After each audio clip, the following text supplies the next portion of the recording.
Dan sekarang saya punya paparan karena kita pernah berkeliling ke banyak tempat. Generasi muda beraksi cegah korupsi, ya. Nah, ini kalau saya mudah-mudahan terlihat ya, juga yang mengikuti secara daring di rumah bisa melihat. Next slide. Jadi kalau kita bicara ya tentang bagaimana generasi muda kita, apa itu korupsi itu? Jadi gitu. Apa itu korupsi itu? Jadi perbuatan yang dilakukan dengan melawan hukum tadi itu.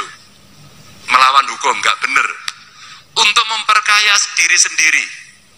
Punya orang diambil, tadi itu markup, ya toh. Atau orang lain, jadi memperkaya diri sendiri atau orang lain. Orang lain itu siapa? Yang ngambil di sini, tapi kamu ngambil nggak? Fernandi, enggak pak. Tapi dia teruskan ke temennya. Temennya, mungkin ke adiknya, ke kakaknya, ke pacarnya gitu. Pacarnya bukan? Oh bukan ya. Umpama seperti itu. Dan kemudian ini bisa mengganggu perekonomian kita. Maka tadi itu, buat jalan, harusnya harganya katakan cukup 2 juta tadi ya. Kemudian dimarkup sampai 5 juta, yang 3 juta diambil. Nah, model-model seperti ini bisa dilakukan dengan cara kolusi. Korupsinya mengambil, memperkaya diri sendiri atau orang lain dengan cara melanggar hukum. Tuh, maka nggak boleh. Yang kedua kemudian, ya apa cara-caranya itu beraneka ragam. Maka hati-hati, ini yang mesti kita cegah. Akhirnya apa? Kualitas jalannya buruk. Pak Ganjar, ini harganya 2 juta. Terus gimana? Wah, tapi semua minta pak. Semua minta, temannya minta, pejabatnya minta, semuanya minta. Sehingga yang 2 juta itu, oh itu ada yang minta, dia minta berapa? Minta anu pak, 100 ribu. Maka yang 2 juta berkurang harganya. Yang sana minta berapa? 200 ribu. Waduh, sudah 300 ribu berkurang. Kalau semua minta, jangan-jangan tinggal 1 juta. Maka kualitasnya pasti akan buruk. Sama buat sekolah. Kalau sekolah gedung dibuat sesuai dengan spek mesti awet. Tapi kalau pasirnya dikurangi, semennya dikurangi, ukurannya semua dikurangi, maka itu akan menjadi problem karena pasti nggak bagus. Lanjut. Next. Nah, bentuknya apa? Ada konflik kepentingan. Konflik kepentingan. Anaknya Pak Ganjar mengerjakan proyek-proyek di pemerintah Provinsi Jawa Tengah.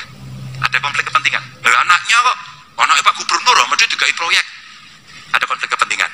Atau istrinya, atau kakaknya, atau adiknya. Ini konflik kepentingan. Yang kedua, merugikan keuangan negara. Karena diambil, negara rugi dong, harusnya dikasihkan kepada siswa tuh. Masa dikasihkan kepada siswa diambil orang lain? Siswanya rugi. Kalau kamu dapat bantuan bos, mama. Kalau siswa bos ya Bu ya, dapat bantuan untuk siswa miskin ya. Kalau siswa miskin itu berapa Bu bantuannya Bu? Bu Yuni? 1 juta. Kamu miskin ya? Tak kasih bantuannya 1 juta. Neng gue nompornya 500 ya bro. Aku 500, gue 500. Gitu. Oh ya jangan gitu Pak, orang situ. Ya udahlah Pak, daripada nggak dapat duit. Oke, tos. 500. Tindakan seperti ini benar apa salah? Kenapa salah? Apa? Iya, apa? Karena nggak diberikan utuh. Maka duitnya negara jadi rugi diambil orang lain. Atau barangkali contoh yang lain tadi itu suap. Bukan suap, ditudang loh ya. Disuap. Mau masuk SMA 15, syaratnya nggak memenuhi, nyogok. Zonanya kejauhan, nyogok. Suap. Biar bisa sekolah di sini. Gratifikasi, ada yang tahu gratifikasi? Oke, Mbak Bro apa? Perusahaan, terus kan mau diberi izin sama suatu yang pemberi izin ya. Terus? Tapi pengusaha ini memberi kayak harta ke pemberi izinnya. Ke pemberi izinnya. Ya. Betul. Gratifikasi itu apa? Hadiah. Ya. Paham ya? Hadiah. Pak Ganjar ada tamu kepala sekolah SMA 15 datang kepada saya. Pak Ganjar, selamat Idul Fitri ya. Pak Ganjar, selamat ulang tahun. Ya kan? Terus ngasih hadiah. Pas dibuka jam Rolex. Jam satu harganya berapa kira-kira? Ada yang tahu? Ada yang tahu nggak? Oke, mesti ora iso tuku. Wong aku ora iso. Harganya ratusan juta. Harganya ratusan juta. Maka saya kalau terima hadiah itu tidak boleh. Kenapa tidak boleh? Karena ini pasti ada maksud. Kepala sekolahnya kok kasih hadiah kayak gini, ada apa? Siapa tahu kelak kemudian hari, Pak, saya jadi kepala sekolah terus lupa, jangan dicopot-copot. Kita akan terkunci hadiah. Atau barangkali yang pernah terjadi zaman dulu, pejabat menikahkan anaknya, hadiahnya kecil banget segini. Pas dibuka apa? Kunci mobil. Bukan kuncinya tok, ini ada mobilnya gitu. Ada kecil lagi, kunci rumah. Cuman kunci tok, kemudian dikasih alamat. Ternyata perumahannya di sana. Waduh. Nih, gratifikasi. Jadi tadi betul. Memberikan hadiah kepada pejabat. Nih, dia. Penggelapan. Wah. Ya, kasih mobil dinas. Gue mulai. Begitu pensiun gak dikembalikan. Waktu puarani, gimana Pak kalau mobilnya gak dikembalikan? Lupa ya Pak, gitu, lupa katanya, lupa mengembalikan. Dan banyak lagi yang mestinya menjadi fasilitas negara dibawa pulang, itu nggak boleh. Atau pemerasan, kamu mau ngurus izin usaha toh? Segini, oh enggak, kalau enggak tak izinin, diperes. Kalau nggak diparani, perusahaanmu bermasalah ya ini. Wah, dicarikan masalah macam-macam. Sidik-sidik aja jadi persoalkan. Akhirnya apa yang terjadi? Diperas. Setelah dia bayar itu, oke. Silakan. Tapi udah dapat duit.